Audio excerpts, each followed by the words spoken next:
like a Roman Caesar, with more warmth, of course.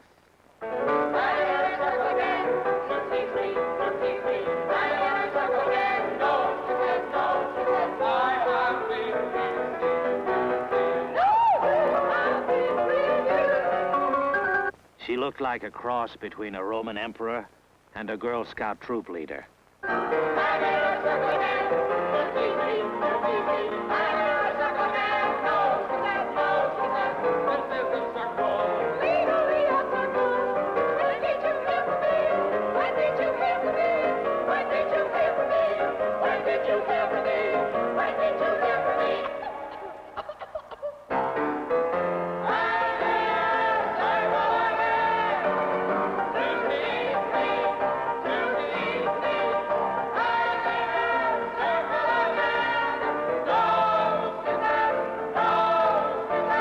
She looked like a Buddha, a Buddha, a Buddha.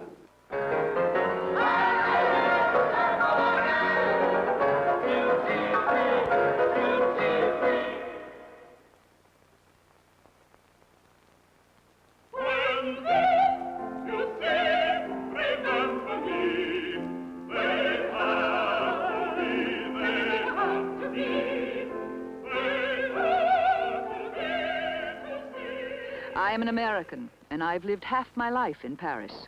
Not the half that made me, but the half in which I made what I made.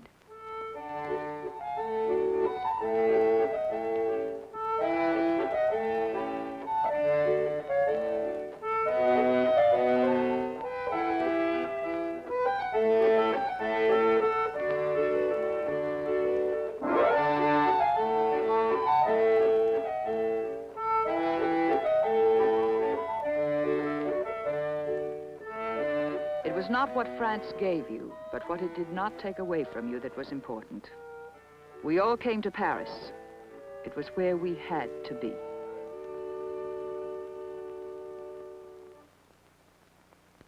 My brother Leo had taken the pavilion and atelier on the Rue de Fleurisse. I joined him, and I sat down in there, and pretty soon I was writing. We were settled in Paris together, and we were always together. The apartment consisted then, as it does now, of 4 small rooms and a very large studio adjoining. Everybody has to like something. Some people like to eat, some people like to drink, some people like to make money, and I like seeing painted pictures. They went to Volard's, the only picture dealer who had Cézanne's for sale, to look at them. His shop was on the Rue Lafitte. In the center of the room was a huge, dark man, glooming. This was Volard, cheerful. They asked to see Cézanne's. He looked less gloomy and became quite polite. As they found out afterward, the name Cézanne was to him a magic name. They bought a wonderful small landscape and 2 tiny canvases of nude groups. Later on, Volard explained to everyone that he had been visited by 2 crazy Americans, and they laughed, and he had been much annoyed, but gradually he found out that when they laughed most, they usually bought something. From that time on, they went to Volard's all the time. They found 2 little Renoirs. They bought 2 Gauguins. Gertrude Stein liked the sunflowers, but not the figures. They frequently bought in 2s because one of them usually liked one more than the other did. We were in Paris together, and we were always together. My brother and myself had always been together. One should always be the youngest member of the family. It saves you a lot of bother. Everyone takes care of you. It's better, if you're the youngest girl in the family, to have a brother 2 years older, because that makes everything a pleasure to you. You go everywhere and do everything, while he does it all for you and with you. And so I was a little girl in Oakland, California. And of course, one did have to find out that stars were worlds and moved around, and that there was wind and rain, grass and flowers. But most of all, there were books and food. Food and books. When I went to school, all the children had to write once a week how they had lent a hand. Most of them had an easy time. They could mind the baby or cut wood or help their mother. Nobody wanted us to do these things, and I and my brother, who spent our time at home mostly eating fruit and reading books, never could remember how we had lent a hand. Is life worth living? Yes, 1,000 times yes, when the world still holds such spirits as Professor James. He is truly a man among men. And so Gertrude Stein went to Radcliffe. She enjoyed her life and herself, but the important person in her Radcliffe life was William James. A scientist of force and originality, he stands firmly, nobly for the dignity of man. William James delighted her. Keep your mind open, he used to say.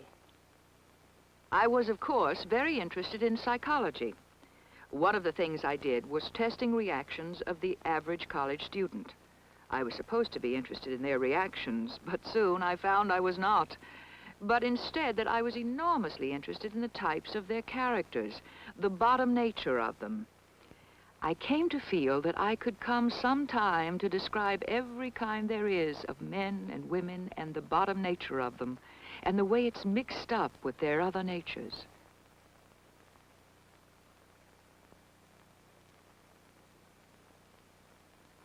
It was a lovely spring day, and it was the period of the final examinations, and there was the examination in William James's course. She sat down with the examination paper before her, and she just could not. Dear Professor James, she wrote at the top of her paper, I am so sorry, but really I do not feel a bit like an examination paper in philosophy today, and left. Dear Miss Stein, I understand perfectly how you feel. I often feel like that myself. He gave her work the highest mark in his course. For psychology, you must have a medical education. These first 2 years of the medical school, Gertrude Stein liked well enough. She had to take her turn delivering babies.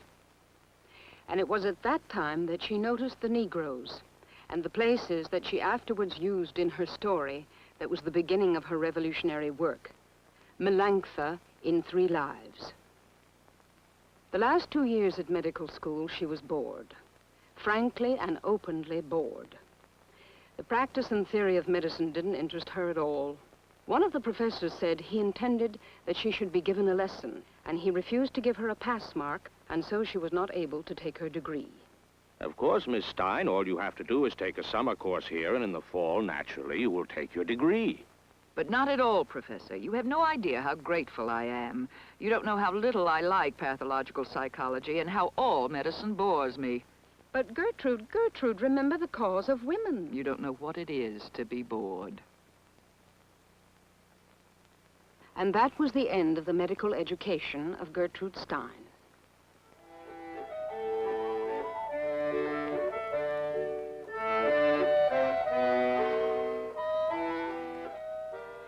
Before the winter was over, Gertrude Stein and her brother decided to buy a big Cézanne.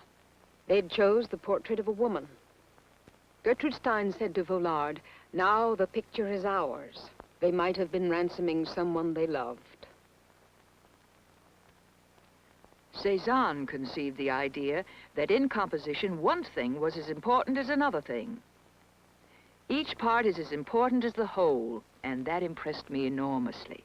And it impressed me so much that I began to write under this influence and this idea of composition. It was the first time in any language that anyone had used this idea of composition in literature. In looking and looking at this picture, Gertrude Stein wrote 3 lives. With this book, I destroyed 19th century literature. You certainly never have forgiven to me what I said to you that night. Now, have you, Jeff? It ain't ever a question like forgiving what left I got in me. It's just only what you're feeling for me that makes a difference to me. I certainly never did see no man like you, Jeff. You're always wanting to have it all clear out in words always, what everybody is always feeling.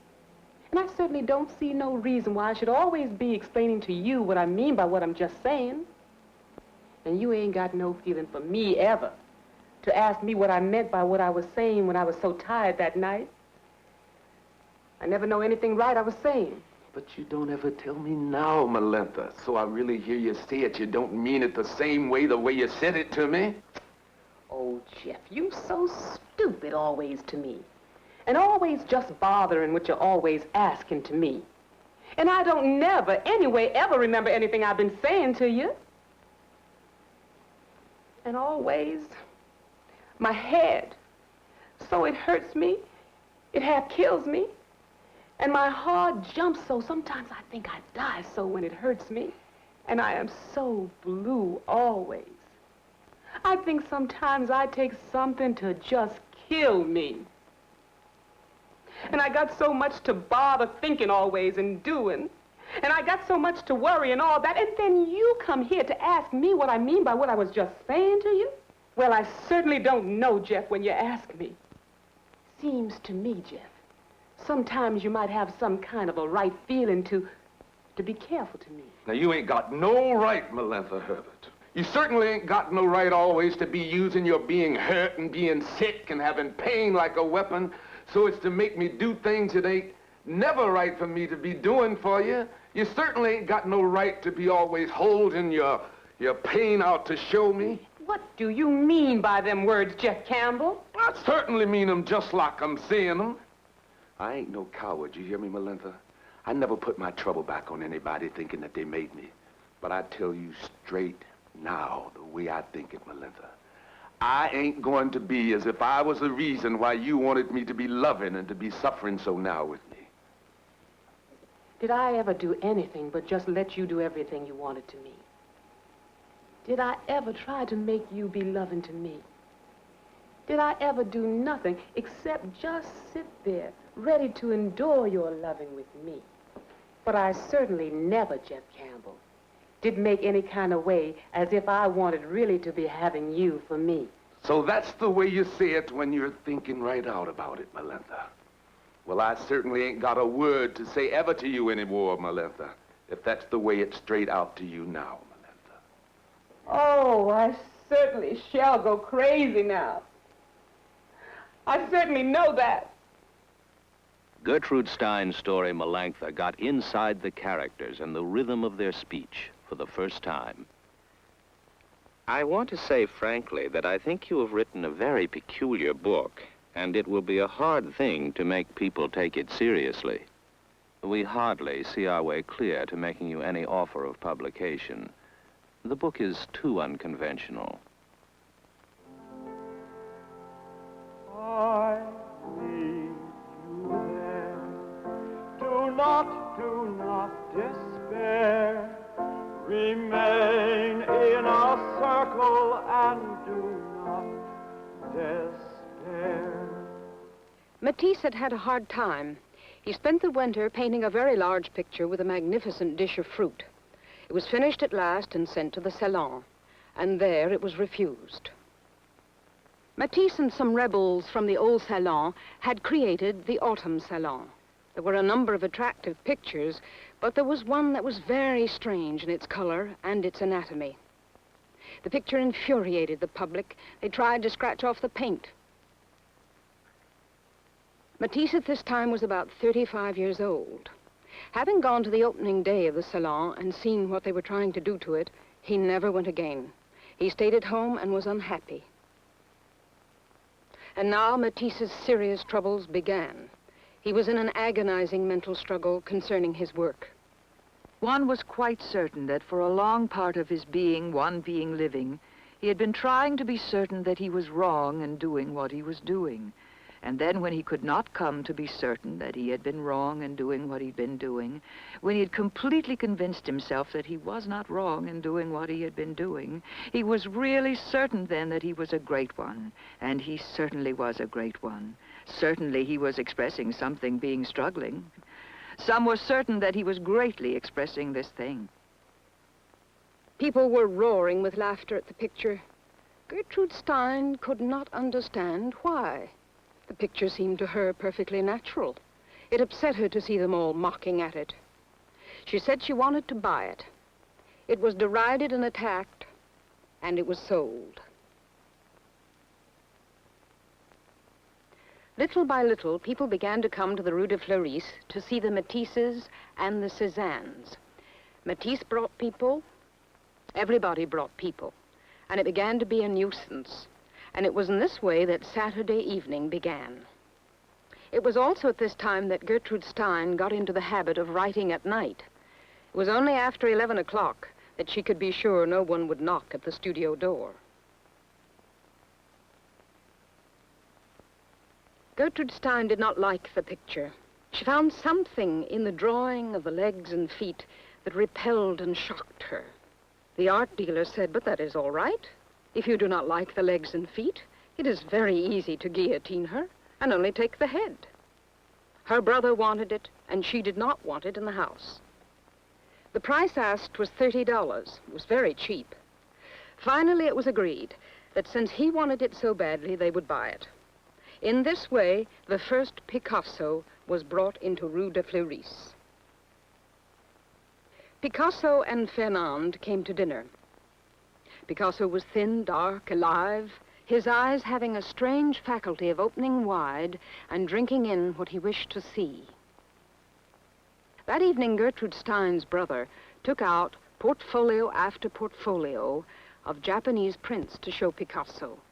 Picasso solemnly and obediently looked at print after print. He said under his breath to Gertrude Stein, "He is very nice, your brother, but like all Americans, he shows you Japanese prints. I don't like that." Gertrude Stein and Pablo Picasso immediately understood each other. Well, my impression is very simple. It is that the great man of the family was Gertrude Stein and not Leo. Leo, who was a pedant, and was a pedant besides, who changed direction constantly. One moment in psychoanalysis, then after in something else. Oh no, the great man, the genius, and she wrote that she was a genius. She really was a genius. Gertrude. Every afternoon, Gertrude Stein mounted on top of an omnibus. The old horse-pulled omnibuses that went across Paris and up the hill to Montmartre. Why did Picasso wish to have a model before him at this time? This I really do not know. She got out and climbed steeply, in fact, straight up, and came to the Rue Ravignon, with its steps leading up the little flat square, with its few but tender little trees, and to the left, the low wooden building of studios that is still there. Le Bateau Lavoie, the heart of an art movement of which the outside world at that time knew nothing. The Bateau Lavoie had once been, it seems, a piano factory. A green building made of wood and which had been converted into studios and at some point where many painters lived. Picasso, Van Gries, Van Dangen, Marc Jacob. Well, there was one water faucet for about 28 studios. One sole toilet, of course. All that was so poor and full of bugs. A miserable place. Gertrude Stein knocked, and Picasso opened the door. His eyes were even more wonderful than I remembered. Picasso had never had anyone pose for him since he was 16 years old. He was then 24. And they do not either of them know how it came about. Anyway, it did, and she took her pose. Picasso sat very tight on his chair and very close to his canvas, and on a very small palette mixed some brown gray, and the painting began. I posed for him all that winter, 80 times. During these long poses, they talked about everything. About pictures, about dogs, about death. Oh, Pablo, I forgot to give you these. Fernand, who was then living with Picasso, offered to read the Fables of La Fontaine aloud to Gertrude Stein. Fernand had been with him for a long time. Spring was coming and the sittings were coming to an end. All of a sudden, one day, Picasso painted out the whole head. "I can't see you any longer when I look," he said irritably. And so the picture was left like that. Picasso went to Spain. The day he returned from Spain, Picasso sat down and out of his head painted the head in, without having seen Gertrude Stein again. When she saw it, he and she were content. For me it is I, and it is the only reproduction of me which is always I for me. In the long struggle with the portrait of Gertrude Stein, Picasso passed from the Harlequin or Rose period to the intensive struggle which was to end in Cubism. This one was one who was working. This one was one having something being coming out of him. Something had been coming out of him. Certainly it was something. Certainly it had been coming out of him. Certainly it was something. Certainly it had been coming out of him, and it had meaning, a charming meaning, a solid meaning, a struggling meaning, a clear meaning. This one was one who was working.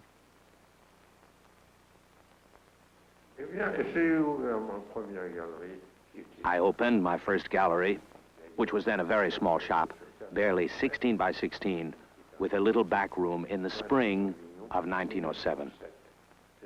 Gertrude came often to the Rue Vignon. As to Picasso, I had heard that he was painting a very strange picture. The person in question said something Assyrian-looking. Well, that interested me, and I wanted to see it. It is then, in fact, that I went up to Picasso's place and that I saw the Demoiselle d'Avignon. It filled the whole of this very little, small room, which was his studio.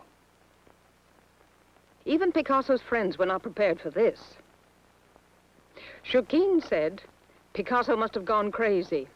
Braque told him, "It's as though you wanted to make us eat rope and drink gasoline." The sculptor Manolo said, "What would you say if your father and your mother waited for you at the station at Barcelona with a face like that?" And Derain predicted, "Someday they'll find Picasso hanged behind that picture." Chouquin almost wept. What a loss for French art. As Picasso once said, the one who creates a thing is forced to make it ugly. Those who follow can make this thing a beautiful thing because they know in advance what they're doing.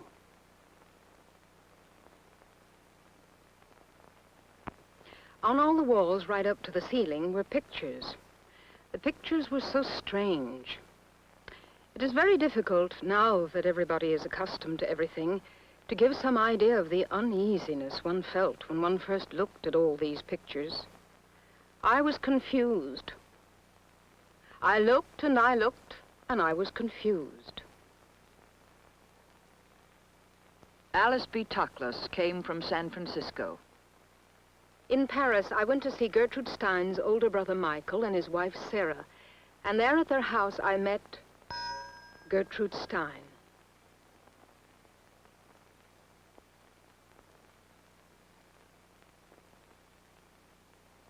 I have met many important people.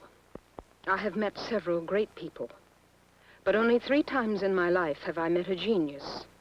And each time a bell within me rang, and I was not mistaken. In this way, my new full life began.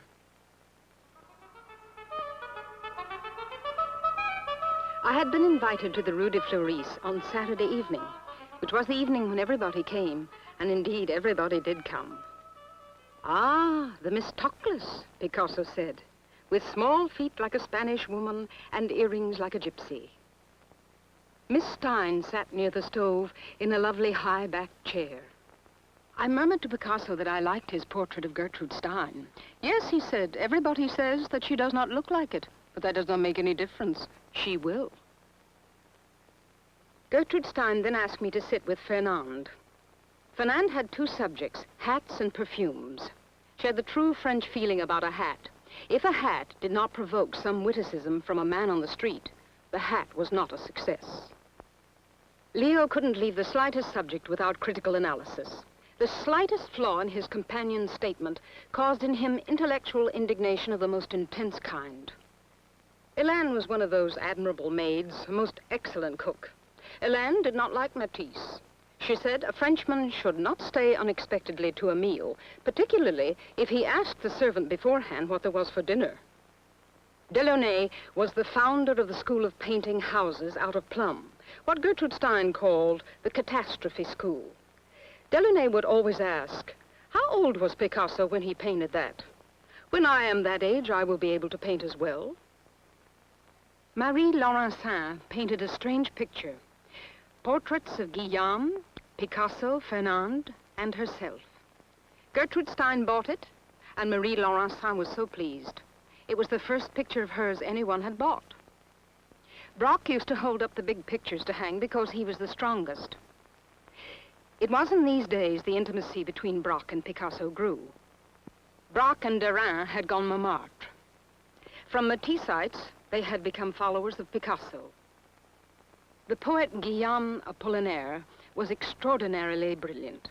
He wrote the first little pamphlet about them all. Guillaume by Picasso as example of what physical culture could do. Guillaume as a coffee pot. Picasso was more than ever the little bullfighter followed by his squadron, or Napoleon followed by his grenadiers. Picasso was every inch a chief. If I told him, would he like it? Would he like it if I told him? Would he like it? Would Napoleon? Would Napoleon? Would he like it? If Napoleon, if I told him, if I told him, if Napoleon, would he like it if I told him, if I told him, if Napoleon? Picasso asked me, "Do you think that I really look like your President Lincoln?" I had thought a good many things that evening, but I had not thought that. And so, one of the most important evenings of my life came to an end. Gertrude Stein was working tremendously. Working every night, she was often caught by the dawn coming. I was writing the way I was writing, and it came to be the writing of the making of Americans. The making of Americans had changed from being a history of a family to being a history of everybody the family knew. I had the idea of describing everyone who could or would or had been living, watching people from windows and so on, until I could put down every type of human being that could be on the earth. I wanted to realize every variety of human experience, every type, every nuance. I made endless diagrams of every human being. I went on and on to 1,000 pages of it. I did not show what I was doing to my brother. He looked at it and he did not say anything. Repeating is what I am loving. There are many that I know, and they know it. They are all of them repeating, and I hear it. I love it, and now I will write it. This is now a history of my love of it. I hear it, and I love it, and I write it. They repeat it. They live it, and I see it, and I hear it. They live it, and I hear it, and I see it, and I love it, and now and always I will write it. When Jesus said, "Verily, verily," the second verily added to the expression. But if he had said, "Verily, verily, verily, verily, verily, verily, verily," it wouldn't have been so good. I worked over it for 3 years. A lot of Tommy rot. Disillusionment in living is finding that no one can ever really be agreeing with you completely in anything. So you say, I will write for myself and strangers. Gertrude's writing and Picasso's painting, absolute rubbish. It destroyed him for me, and it destroyed me for him. I joined Gertrude Stein in the Rue de Fleuris. One day I asked her brother Leo. I was seeing him at her home when she had, and for a long time I didn't see him. So I said, "What happened to Leo? I don't see him anymore here." I said, "That's a family story." So I pushed her a little bit. I was curious to know what is it. She said, "You see, when we were children, Leo passed to be the genius of the house. Well, life showed that's not him, it's me. So he's not very happy about it." Like that. You write a book, and while you write it, you're ashamed, for everyone must think you're a silly or a crazy one, and yet you write it. You have a queer feeling, and you're not very certain, and you go on writing. Then someone says yes to it, and then never again can you have completely such a feeling of being afraid and ashamed that you had. One Sunday evening, I called Gertrude Stein to come in from the atelier for supper. No, you have to read this first. I can still see the little tiny pages of the notebook. It was the first portrait she ever wrote, the portrait called Ada. Ada was then one, and all her living then one, completely telling stories that were charming, completely listening to stories having a beginning and a middle and an ending. Trembling was all living, living was all loving. Someone was then the other one. Certainly this one was loving, this Ada then. And certainly Ada, all her living then, was happier in living than anyone else who ever could, who was, who is, who ever will be living.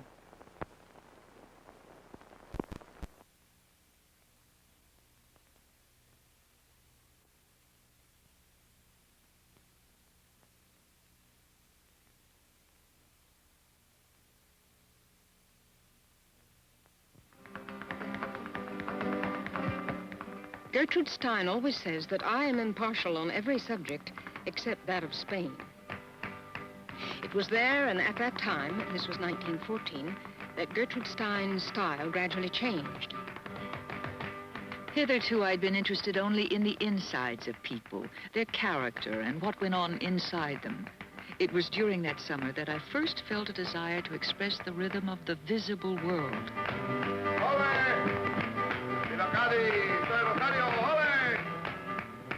Here she wrote the things that led up to Tender Buttons. Oh, I went to her house with George Antile one evening. I'd been reading the writing for 5 or 6 years. But I remember in Harvard in 1921, you read me some Tender Buttons. I said to you at that time, you should put this to music. It appealed to me to put to music anything that had no clear meaning, because then there was no temptation to illustrate the birdie babbling by the brook. You could set it for its clear value of English words. The very first one I did was begin sweet, sweet, sweet, sweet, sweet tea. Susie Asado. Then there was another one called Preciosa, the portrait of a Spanish dancer turned out to be. Please be, get, please get set, please get wet, wet naturally, naturally in weather. And that amounts to a great climax where she says, diamonds bright, diamonds white, diamonds in the light. Diamonds white, diamonds bright, diamonds in the light, diamonds light, diamonds door, diamonds hanging to, for, all before, this bean, Leslie, almost, a green guest, go, go, go, go, go, go, go, go, go, not guest, go, go, toasted Susie is my ice cream. Great fun. Oh, they're marvelous. No, it was fun. I carried the little book around and used to read it aloud to all my friends. But everybody else did that with Tender Buttons. Yes, what roared with laughter. Very high-class nonsense. Alas, the dirty bird, how does it go? No. No, I don't remember at all. Not a line, thank goodness. Alas, the dirty word. Alas, the dirty third. Yes. That was chicken. Yes. Alas, a dirty word, alas, a dirty third, alas, a dirty third, alas, a dirty bird. A cup is neglected by being full of sighs. It shows no shade. In come little woodcuts and blessing not at all so polite, not nearly so behind. Why is a cup astir and a behave? Why is it so seen? I was trying to name objects without using their names. She was laying word against word, relating sound to sound, feeling for the taste, the smell, the rhythm of the individual word. Elephant beaten with candy and little pops and shoes, all bolts and reckless, reckless rats. This is this. If this is literature or anything other than stupidity, worse than madness, then alas for literature. The newspapers started their long campaign of ridicule. She could not understand why. Since the writing was also clear and natural, they were enraged by her work. Just read the words on the paper. They're in English. Just read them. Grotesque. One works with words, and one would like words that have a taste on the lips, that have a perfume in the nostrils, rattling words to throw into a box and shake, making a sharp, jingling sound, words that when seen on the printed page have a distinct, arresting effect upon the eye. I think that these words of Gertrude Stein's do in a very real sense recreate life in such words. A very Valentine for Sherwood Anderson. Very fine is my Valentine, very fine and very mine. Very mine is my Valentine, very mine and very fine. Very fine is my Valentine and mine. Very fine, very mine and mine is my Valentine. If Picasso is applauded for painting pictures which do not represent anything, if Schoenberg can pen a score that sounds entirely new, now why should an employer of English words be required to form sentences which are familiar in meaning, shape, and sound? I've always been convinced that it was the same state of mind in Cubism and in the literature of Gertrude Stein. Yes, I am convinced of it. Cubism tried to give a representation of the exterior world, which is no longer an imitation. And the literature of Gertrude, in a certain sense, is, in my opinion, the same thing. A carafe that is a blind glass. A kind in glass and a cousin a spectacle, and nothing strange, a single hurt color, and an arrangement in a system to pointing. The difference is spreading. Like the Cubists, they always chose very simple objects to start with. Gertrude always took simple words also.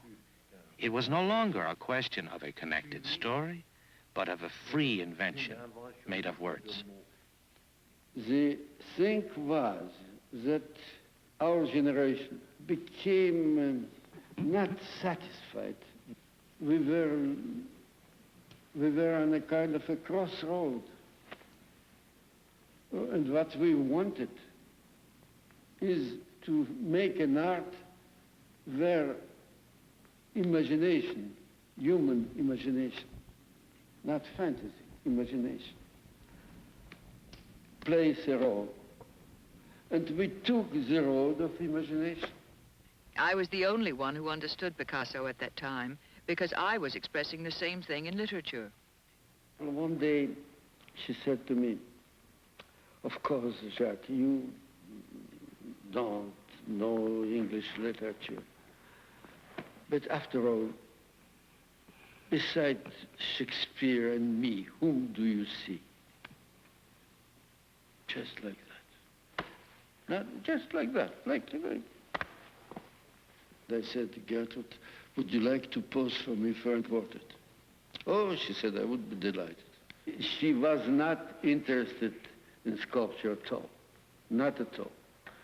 And I have to confess that I wanted to interest her in sculpture, you know. I don't think that I succeeded. But we became very good friends, you know, very, very good friends. At that time, when she was, you know, like a Buddha. Lipschitz was an excellent gossip. He was able to supply several missing parts of several stories. We were gossiping together. It was marvelous. It was very gay, you know, when she posed for me, very gay. And she was always a good friend for me, always. But I couldn't convert her to like sculpture. Sculpture always has the bother that one can go all around it. And the material of which it is made gives an impression of form before the sculptor has worked on it. Yes, I think she liked it. Yes, I think she liked it.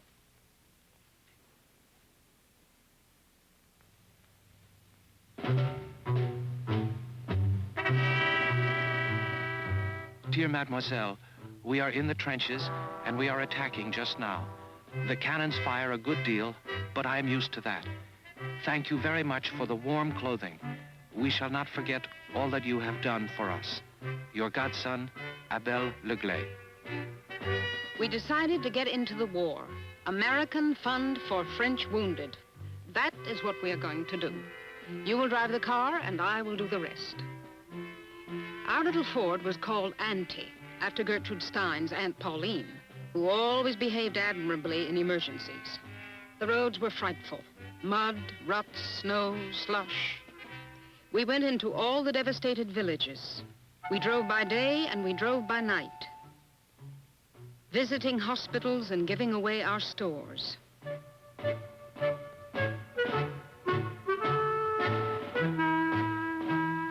We were the first to bring the news of the armistice to many small villages. I remember one of the French soldiers in the hospital. "Well, here is peace," I said to him. "At least for 20 years, he said. Madame, we have been requested by the French government to transmit to you the Médaille de la Reconnaissance Française. The night of the armistice, Guillaume Apollinaire died. Guillaume always had a quality of keeping people together. And now that he was gone, everyone ceased to be friends. We returned to a changed Paris. Braque and Picasso were on the outs. Matisse had moved to the south of France. The old crowd had disappeared. December 3rd, 1921. Dear Miss Stein, I am writing this note to make you acquainted with my friend, Ernest Hemingway, who, with Mrs. Hemingway, is going to Paris to live. Mr. Hemingway is an American writer, and I know you will find Mr. and Mrs. Hemingway delightful people to know. Sherwood Anderson. I remember well the impression I had of Hemingway that first afternoon. He was an extraordinarily good-looking young man. There was a big fireplace, and it was warm and comfortable, and they gave you good things to eat and tea and natural distilled liqueurs made from yellow plums or wild raspberries. He was 23 with passionately interested eyes. He sat in front of Gertrude Stein and listened and looked. Gertrude Stein was about 48. She had beautiful dark eyes and alive immigrant hair. She talked like an angel. They talked then and more. He asked her to come and look at his work. His first apartment was in Montmartre. He and Gertrude Stein went over all the writing he had done. Begin over and concentrate. Let nothing else get in but that clear vision which you are alone with. If you have an audience, it's not art. If anyone hears you, it's not pure. Remarks are not literature. And I guess when Hemingway met Stein, she kind of purged his writing of the extra adjective, of the pretense, worked him down to the essential, to the emotion itself, as if it were practically naked on the page. But with Stein, that nakedness had its own beauty. You know that line, "Only Euclid looked on beauty bare." Well, Stein's stripped-down prose had that kind of beauty. So Hemingway once said, you know, that he had two teachers, Ezra Pound and Gertrude Stein. And Ezra Pound was occasionally right. Gertrude was always right. He came to the house about 10 o'clock in the morning, and he stayed. He stayed for lunch, he stayed for dinner, and he stayed till about 10 o'clock at night. Isn't writing a hard job, though? It used to be easy before I met you. There's one theory, if I may boldly express it, that Hemingway rather fell in love with this older woman. He was a boy, you know, a very handsome boy, a young man of about 22, and he fell in love. Or he wanted to make love. That's his own expression. This is really the truth. He wanted to make love to Gertrude Stein. It's one way to win, isn't it? I sound like a women's liberation movement, but one way to win in an argument with a woman is to make love to her. And not that they were arguing, but she was the dominant figure. And there's the supposition that perhaps Alice resented it and broke off their affair. When she went out for a walk, I used to say, "Don't you come home with Hemingway on your arm." She did. Well, she was interested in writing first and foremost. And she asked, of course, Hemingway to come and see her, which he did. But he was a heavy load, and always has been. He was heavy, shapeless, and not prepossessing at all. He always had an open shirt, you know, Lacoste, you know. He was very airy. And he had feet, enormous feet, like two dreadnoughts, you know. And he would sit he would sit over there or in my other house like this, you know, with his feet up, you know. So I was supposed to give him a drink, and there were other people there. I thought, what a show of yourself. And he wore those heavy mountain shoes with nails, which he insisted on wearing in a salon. Well, I thought the whole thing was kind of a voluntary preposterous. You see, I thought it was preposterous. So once I nearly stumbled over his feet. So I said to him, take your feet in. One day you will write with them, I said. Well, he nearly came to doing it, to my mind. Yes, I know. But I have a weakness for Hemingway. The Making of Americans, her first major novel, which incidentally Hemingway typed in the first 50 pages or so. It probably had the greatest influence on his own writing. It was Hemingway who first caused to be printed a piece of The Making of Americans in Transatlantic. And Hemingway said the thing that must be done is to get Stein into print finally, not just talk about Stein, but read her. She was one of the most talked about and unread figures of her time at that time. She was writing so uncommon, so unusual a language. What she wrote was really an experiment. You see, not the ordinary writing. And that's why publishers didn't see their way. They felt immediately it wouldn't be popular, obviously. She printed herself. She had it done, and they are very charming books. And then, of course, the happy days, the 20s, all the Americans were here, you see, settling. And it was a meeting place of a marvelous generation. She knew all these Americans and Frenchmen of the period, and they knew they could go there on Saturday. And you went there after dinner, you went and you saw friends, and you talked with Gertrude, and who sometimes would be very talkative, sometimes wouldn't. It was really interesting. It was a warm, interesting atmosphere, somehow creative, very interesting. When I was a young poet, surely I went very often to Gertrude's. And when she gave little receptions at home, but they were never late evenings, and they were very proper evenings. There was no fooling around there. You know, probably she had a certain attraction, a nervous attraction, you know, some kind of a point, a focus. There were always excellent little cakes, but one must like that.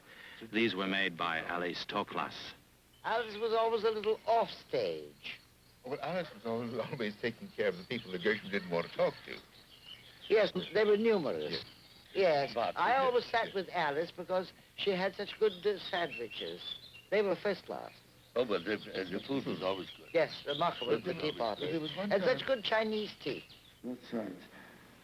That's right. It was tea, yes. That's right. Yes, cookies. Anyway, it was not for little cakes that I went to her place.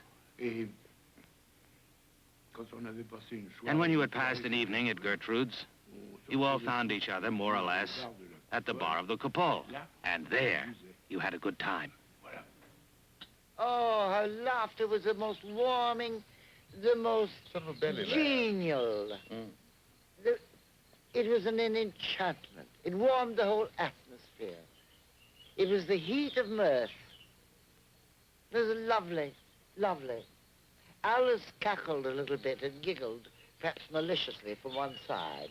You know, there were several little chairs, charming little chairs, which Alice made of petit point, you know, tapestry, and they were designed by Picasso, who made the drawing and decided the colors. Ezra Pound fell out of Gertrude Stein's favorite little armchair, and Gertrude Stein was furious. I do not find Ezra Pound amusing. He is a village explainer. Oh, excellent if you're a village, but if you're not, not. There was a review of Gertrude Stein's book, Geography and Plays, signed Edith Sitwell. Gertrude Stein had not cared for it. The three Sitwells have among them enough genius for one English literary man. A year later, Edith Sitwell wrote what an important and beautiful book she'd found it to be. She and Gertrude Stein became friends at once. T.S. Eliot said that if he printed anything of Gertrude Stein's in his magazine, The Criterion, it would have to be her very latest thing. She began to write a portrait of T.S. Eliot and called it the 15th of November, that being this day, and so there could be no doubt but this was her latest thing. And she was a very difficult woman when she got cross, and she did get cross very quickly because she was impatient by nature. Ulysses is a most goddamn wonderful book, but if you mention Joyce more than once, you would not be invited back. Joyce is an incomprehensible that anyone can understand. Ezra Pound met Gertrude Stein in the Luxembourg Gardens. But I want to come up and see you. I'm sorry, but at this season, Miss Toklas and I are very busy picking wildflowers. But all of a sudden, she got tired or she wouldn't stand something, and then you could expect almost anything. Oh, hell, I'm fairly well known for saying things about anyone and anything. I say them about people, I say them to people, I say them when I please and how I please. It is hard living down the tempers we are born with. Well, then she got into trouble with Hemingway. She put him out. One night I was there with my husband and many other people, and he was drunk. It was Rue de Fleurus, and he walked up and to her, and she looked at him and she said, Hem, you are drunk. You turn around and never come again. So Hem turned around and went out. Well, next same evening, she called me up about 2 o'clock at night. That was normal. I want to talk to Mr. Bradley. I said, I'm very sorry. For once, my husband is sleeping. He was a very bad sleeper, so I'm not going to wake him. Well, she said, it's softly, it's urgent, it's absolutely urgent. Well, I said, you can telephone early in the morning, Miss Stein, but I'm not going to wake him. So she turned off, and by 5 o'clock, she probably brought at the phone again. She said, Bradley, what have I done yesterday? That was just like her, you see. What have I done? You must get Hemingway back at any price. Well, when my husband asked Hemingway, would he come again, he said no, of course. Sherwood Anderson wrote a book so silly I couldn't help parodying it in Torrents of Spring. She couldn't forgive that. I had attacked someone who was part of her apparatus. Newspaper people never become writers. He is a rotten pupil. The young, when they've learned all they can learn, accuse me of inordinate pride. I admit it, of course. I realize that in English literature, in my time, I'm the only one. She never could write dialogue. She learned how to do it from my stuff. She could never forgive learning that. Hemingway, you're 90% Rotarian. Could you make it 80%? No, I'm sorry, I can't. All that talent gone to malice and nonsense. Salon woman.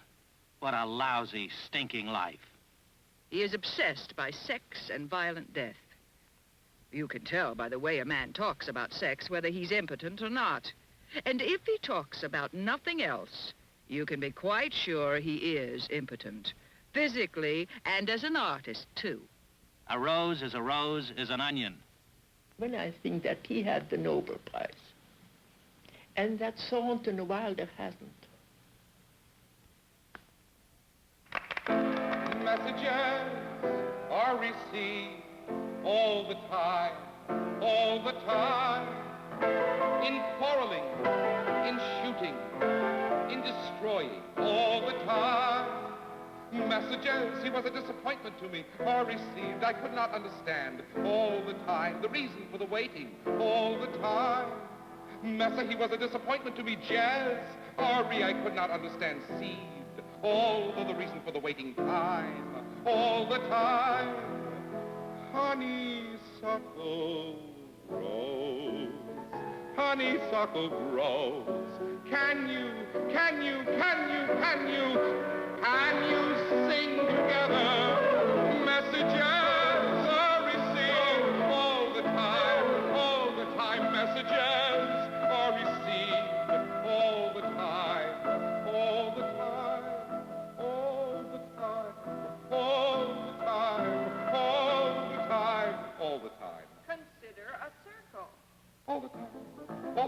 In the car. All the time. All the time. All the time. All the time. All the time. All the time. All the time. All the time. All the time. All the time. All the time. All the time. All the time. All the time. All the time.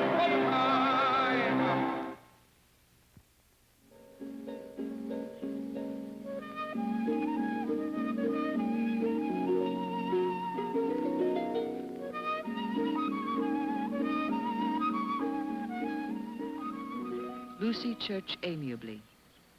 There is a church, and it is in Lucy, and it has a steeple, and the steeple is a pagoda, and there's no reason for it, and it looks like something else.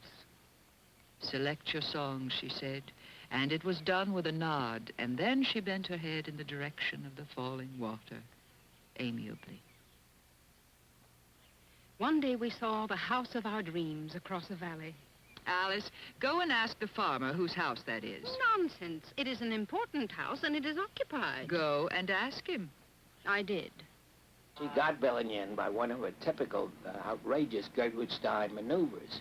They discovered it was owned by a colonel in the French army, and he was assigned to a post about 5 miles from Bellignon. And he had been a colonel for about 15 years, and he didn't want to be promoted because he was so happy in his home. He was all set for life. Well, Gertrude decided this was the place she wanted, so she went back to Paris and raised hell with the military in France that this fellow hadn't been promoted in 15 years. So they made him a general, and of course he was transferred at once. And in a rage, he had to move away, and Gertrude bought Bellignon from him. They had no idea what it was like inside, and of course it's a beautiful Louis XIII manoir, and with wall paintings and beautiful fireplaces and floors, parquet floors. The terrace hasn't changed at all because these borders of boxwood were always here. They've been there for centuries. I guess it takes a long time to grow that. And it smells so good. And then the 3 towers, the middle one of which has little tables and things in it, and you could keep chairs. We used to keep chairs there. But Gertrude would lean out the window in the morning. She would also come down and walk herself with an old bathrobe fastened with a large safety pin and look around to see who she could annoy or bother or, you know. Gertrude never did any work. Alice ran the house on the principle that Gertrude must never be annoyed, displeased, or disciplined. Gertrude used to lie back in a sort of a folding chair, you know, like a deck chair thing. She liked to do that. Gertrude would fool around all day and have company, write notes, until the moment occurred when she wanted to write. But she kept herself ready to write.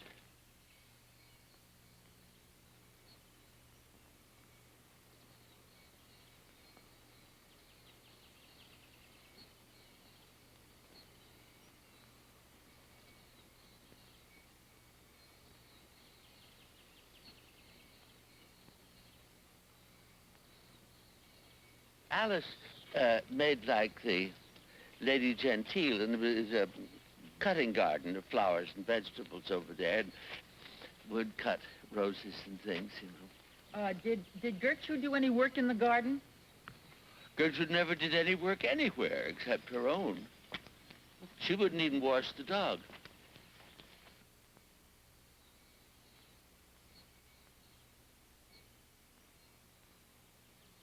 There was one Gertrude. And in her full shapeliness, well, you know what she looked like? I consider Gertrude, especially after her hair was cut, of course, a very handsome head. She was a listener. While she listened, though, she was making up her own mind on what you were saying or what a reaction to that would be. She was not a person who was scattered in any way. She was her own province. Alice was cautious, reflective, and creative, and rather malicious. Gertrude could be destructive, but malice was not her gift. Alice had a gift for it. I expect that Alice, who was known as the executioner, she would arrange for a kind of disappearance. I don't know how she did this exactly. Toklas's contribution to Stein was an essential one. She was not only a secretary, but she was, well, I may shock somebody, but there was a point of co-authorship. The relationship between Stein and Toklas was one of the richest that I've ever known. I think there was a real contribution there of a certain nature, of course, which would not that Alice had any great influence on the way she wrote, but in many other ways, on the observation psychologically, she certainly showed the way very often without doing so. She was extremely smart, extremely.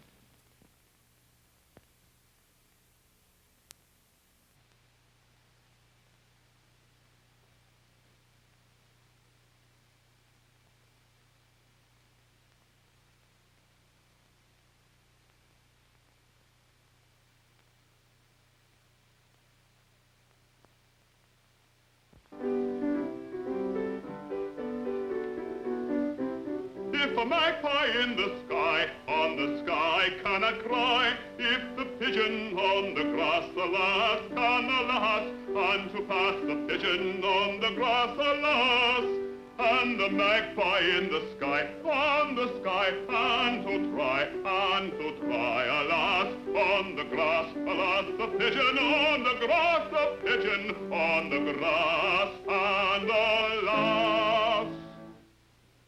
Now, that was very good, except that I think I started you off a little fast. After all, it is a vision of the Holy Ghost, and St. Ignatius is meditating in wonderment at just what he has seen. So about like this, I should say. Pigeons on the grass, alas.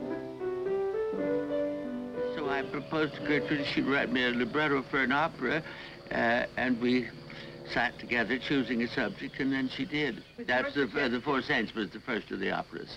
And we chose the subject together.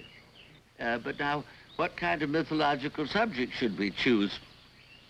Well, we thought we wouldn't bother with Greek mythology. The Duncan family had kind of monopolized that. And Wagner had already done more with Scandinavian than anybody had any right to attempt in our century. But then we said, of course, history can be considered as mythology. Fine, says Gertrude. What about George Washington? No, says I, because that's 18th century, and in the 18th century, they all wore the same kind of clothes, and they all look alike on a stage. You can't tell one from another. Well, what about the lives of the saints? That, I said, is pure mythology. That's just fine. So we looked around for saints, but Spanish saints, says Gertrude. Oh, yes, fine, says I. Now, she knew a great deal more about Spain than I did. I'd never been to Spain. And she had become, as you might say, very intimate with St. Teresa from living at Avila. And so she decided that would be just fine. And I said, it's all fine by me. Then she went ahead and wrote her libretto like that, putting these Spanish saints in the Spanish landscape that she knew so well and loved so well. Act 4. Supposing a wheel had been added to 3 wheels, how many acts, how many acts are there in it? Any saint at all. How many acts are there in it? How many saints in all? How many acts are there in it? Ring around a rosy. How many acts are there in it? Wedded and weeded.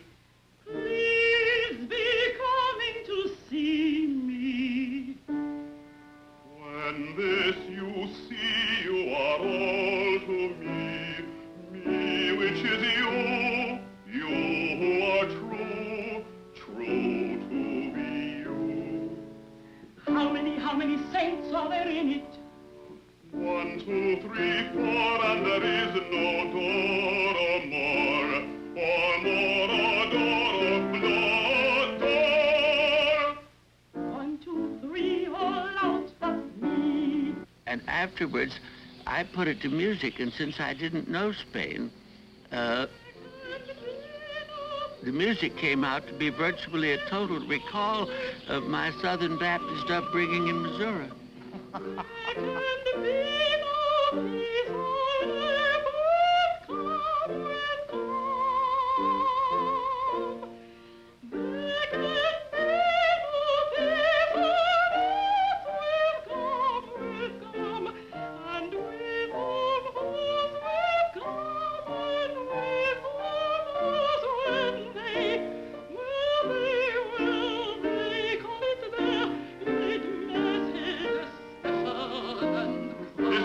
waltz to Saint Teresa. How many had been told? 20 have been there as well. The opera was finished the summer of 28. No production until 1934, when it was produced first in Hartford and then in New York, and later that fall in Chicago. That was what is referred to as the original production, with the cellophane scenery and the Negro cast and so forth.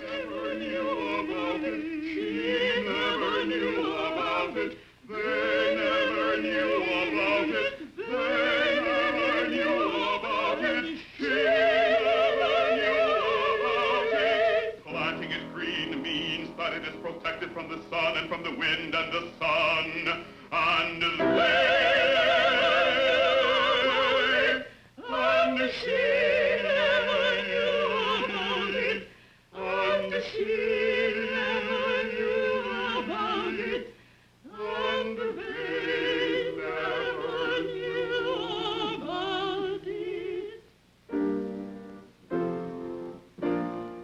I think it was the first time that an American theatrical production had used Negro artists for playing non-Negro parts.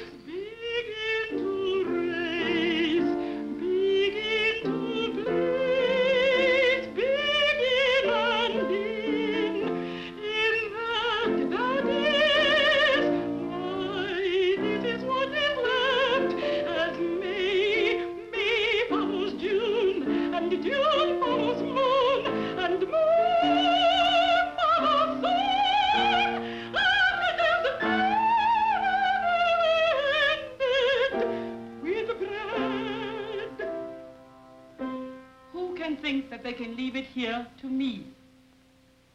When this you say, remember me, they have to be, they have to be, they have to be, to say, Naturally they may.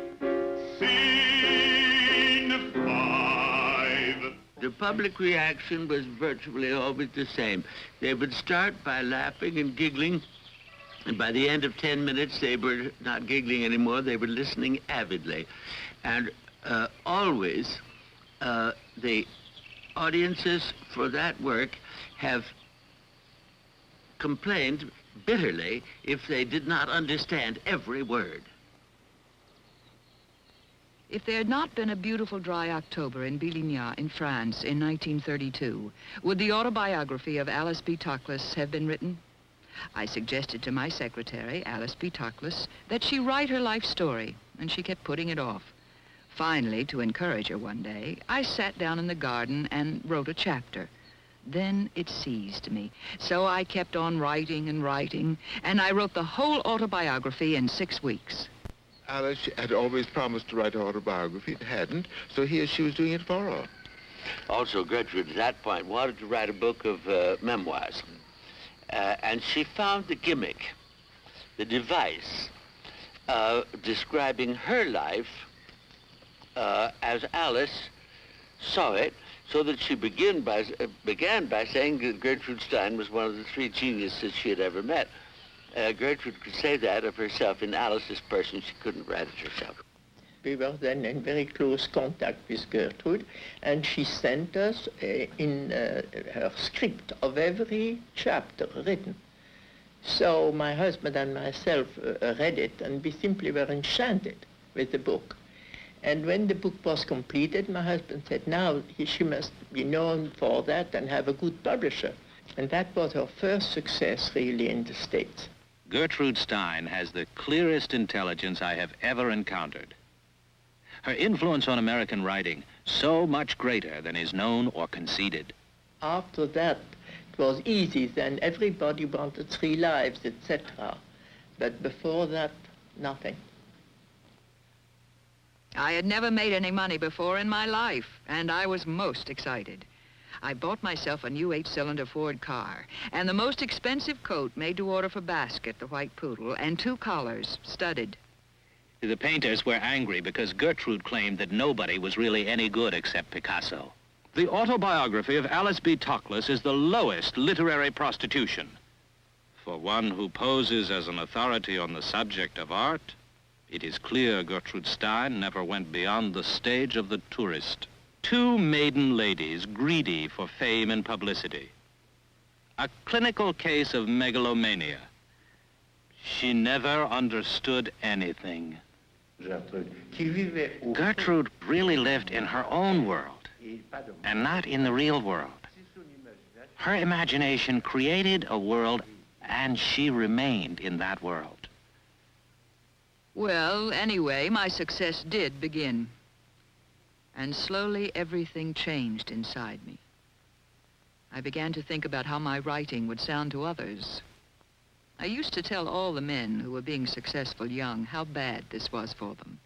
They were young, and I am not. But when it happens, it is just the same. I was not writing. There was no word inside me. I was not writing. Well, it all happened many years ago. In fact, over 35 years ago, back in 1934, when I happened to be president of the Arts Club of Chicago. We were really interested in having Gertrude Stein come and lecture to us. And when I was in Paris, I called her up down in the country and asked her if there was any possible chance for coming to the United States. And she finally decided that perhaps she could make it. Carl Vested and I went down to the dock to meet her.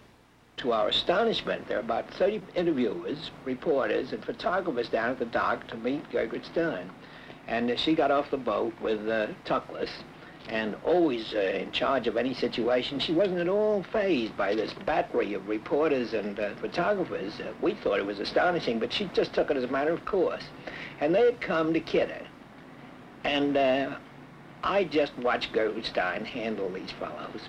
She did it so superbly that they all went away and wrote lovely stories about her. Little jokes about a rose is a rose is a rose, which was the standard way of kidding Gertrude Stein. But they obviously liked her. I didn't realize what a furor of publicity she would create, because I thought that as her writing was so esoteric, there wouldn't be many people who would know about her. And then we went to lunch, and I literally fell in love with Gertrude Stein. She was one of the most wonderful women I think I've ever met. Warm, interested in people, wonderful face she had. It was a strong face and kind face. And Toklas was a nice woman, too, trailing behind her, fluttering, interesting in her own right. She never got a word in while Gertrude was around, but when Gertrude left the room, Toklas bloomed and turned into quite a person herself. Well, we became close friends at once, and then I got her on an NBC coast-to-coast radio program. You're coming to the United States to lecture, Miss Stein, implies that there are many people who will be able to comprehend your ideas. Look here. Being intelligible is not what it seems. You mean by understanding that you can talk about it in the way that you have the habit of talking, putting it in other words. But I mean by understanding enjoyment. If you enjoy it, you understand it. And lots of people have enjoyed it, so lots of people have understood it. And so if I'm telling them this about why my punctuation is, why my so-called repetition is, what my prose is, and what my poetry is. Perhaps so, but in closing, Miss Stein, would you explain those lines in the portrait of Carl Van Vechten to begin tied and untied? Sure. Tied and untied, and that is all there is about it. Tied and untied, and beside, and as beside, and as untied, and as tied, and as untied, and as beside. Well, just look at those words. The words look like Carl Van Vechten. Anybody can know that. Besides, they mean Carl Van Vechten. Anybody can know that. Well, that's rather hard for us normal Americans to see. What is a normal American? There are lots of quite normal who do see, and how. But after all, you must enjoy my writing. And if you enjoy it, you understand it. If you did not enjoy it, why do you make a fuss about it? There's the real answer. I'd never seen a plane near before. One of the nice things about not going to the movies is that you get a lot of surprises. When I looked at the Earth, I saw all the lines of cubism made at a time when not any painter had ever gone up in an airplane. We're full of adventures, but Chicago, besides being an adventure, was home. Gertrude was really a very good guest. She entered into everything with the greatest enthusiasm, and she had a rollicking charm that was contagious. She loved our parrot, who sang Poor Butterfly, and she said she was going to write an opera for him. And she was very happy about the Four Saints. I had taken a box for her in the rear and some seats down in the front, and she sashayed back and forth from one to the other, wishing to see the performance from all points of view. And she was thrilled to hear her words set to music. And I asked President Robert Hutchins of the University of Chicago and Thornton Wilder to come to meet her. Thornton had, of course, been interested in her literature for many years, but he had never met her. And he was simply fascinated, and she took to him immediately, and they were soon fast friends, so much so that she asked him to come and stay with her down in Billingen the next summer.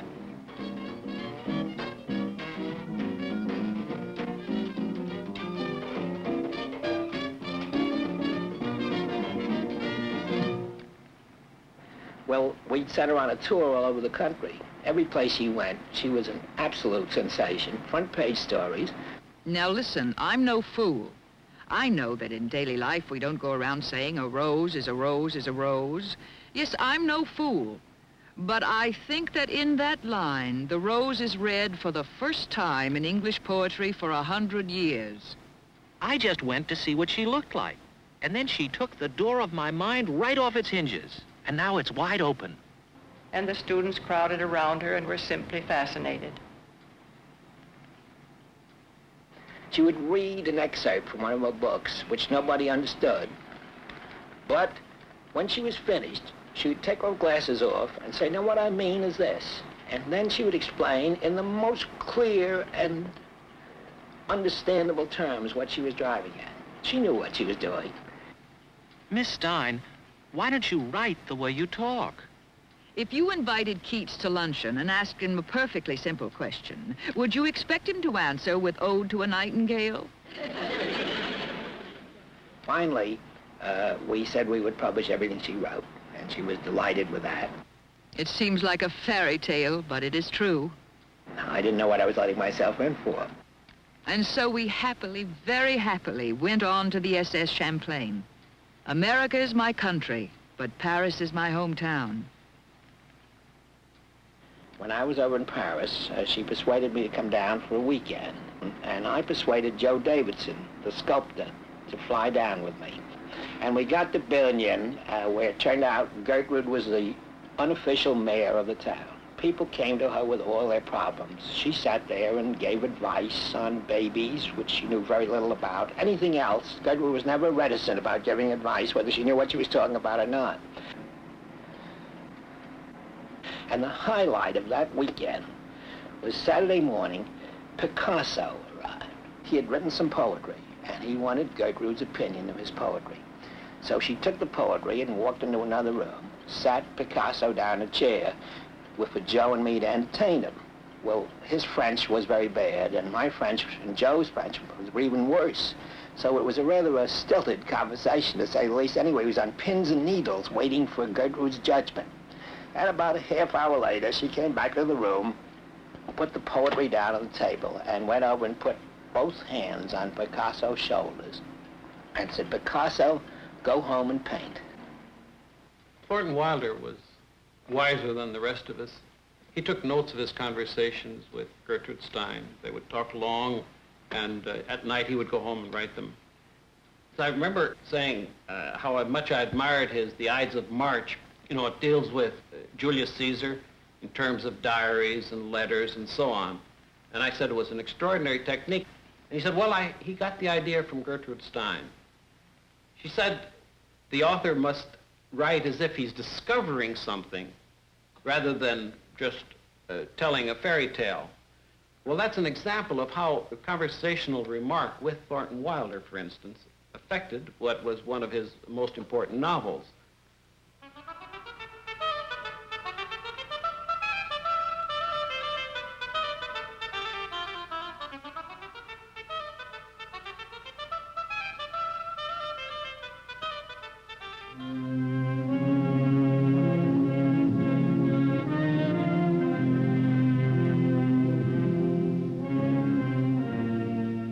I was looking for Gertrude Stein, who I had photographed before the war. I found her in a small village in the southeast of France. They are always trying to get us to leave France, but here we are and here we stay. I think that she was protected, I'm sure that she was protected and that she escaped because she was never put on the lists of Jewish people and American people wherever she was. Well, when I saw them for the first time in Aix-les-Bains, they were really almost frightening the way they looked because they were wearing enormous, you know, they were supposed to be more or less hidden in Savoy, so they had to be completely inconspicuous. They had to sort of blank into the paysage. But then you see they were wearing suits made in what we call sailing cloth, in orange and bright red, both of them with enormous straw hats, Mexican straw hats in matching colors. And they were really so visible in that little town of Aix-les-Bains where they were supposed to hide that it was almost shocking. And that at that time that I made for them some tweed suits that were a little more discreet. But still they were, they were made in the same manner. They had, Gertrude insisted on having a certain pattern for her skirts that she wanted to use. There was a certain, she was trying the skirts not standing but sitting down with the legs, the knees apart so that she would have enough room to sit the way she wanted to sit. And that was very funny when the first time she had a fitting for a skirt and she started to sit down and say, well, it's all right because I can sit comfortable in it. It was great fun for us. Here we are in the heart of the French country with nearly 100 German soldiers right in the village and wire entanglements all around the railroad station. And some villages have been burned and that's all anybody knows. In the beginning they were at Billignan and then they moved to another house, a beautiful house in Culose. And I remember I arrived there for lunch one day and in the Billignan house they had the wonderful Picasso portrait and the Cézanne portrait facing each other in the library. I arrived in Culose and I noticed that there was only the Picasso portrait and no longer the Cézanne. So I asked Alice first where it was and she eluded the question, she didn't give an answer. Then, as I am very insistent, I asked Gertrude, where is the Cézanne? And she said, well, my dear, we're eating it because I had to sell it.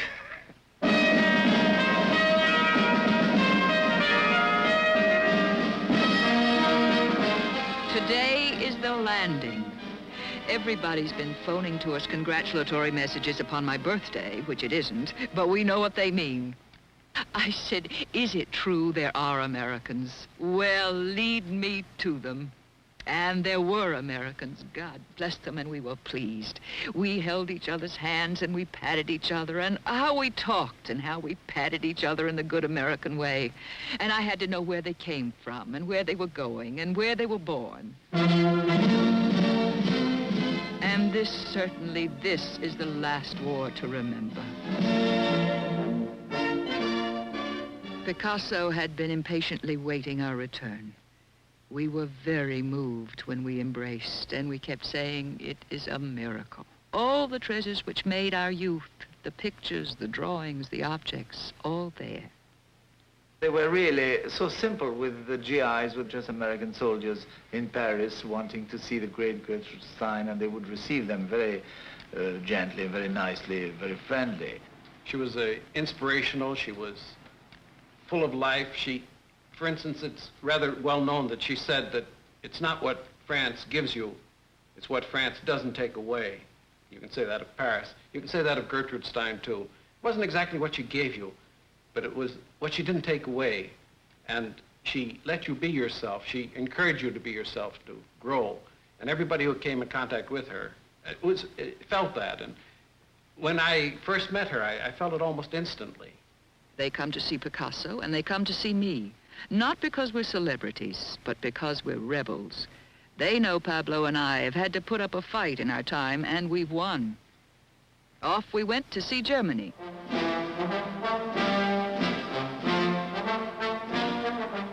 Write about us, they all said. And write about them I will. And the most extraordinary of those late works is Brucey and Willie, which is almost a transcript of the American language as spoken by her GI friends. She began this slow return to naturalism so that at the end of her life, with the mother of us all, Brucey and Willie, and the play, Yes is for a Very Young Man, it's as naturalistic as it could possibly be, almost. My writing is as clear as mud, but mud settles and clear streams run on. Identity always worries me, and memory, and eternity. What is the answer? In that case, what is the question?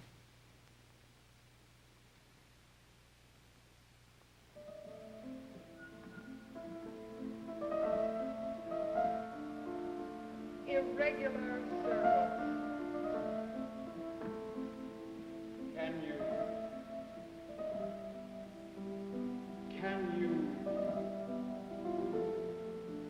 think with me?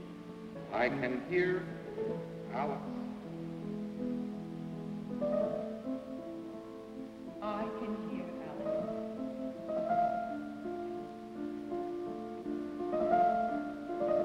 So can a great many people.